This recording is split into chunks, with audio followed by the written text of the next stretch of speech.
மலைகளின் இளவரசி என்று அழைக்கப்படும் கொடைக்கானலில் உறைபனி சீசன் தொடங்கியுள்ளதால் சாலைகள், பூங்காக்கள் என அனைத்து இடங்களிலும் பனிக்கட்டிகள் வெள்ளை போர்வை போர்த்தியது போன்று காட்சியளிக்கிறது.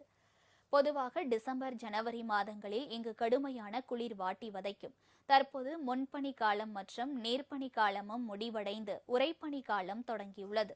உறைபனி பாதிப்பு காரணமாக ஜிம்கானா புல்வெளி பகுதி வெண்மை நிறத்தில் காட்சியளிக்கிறது.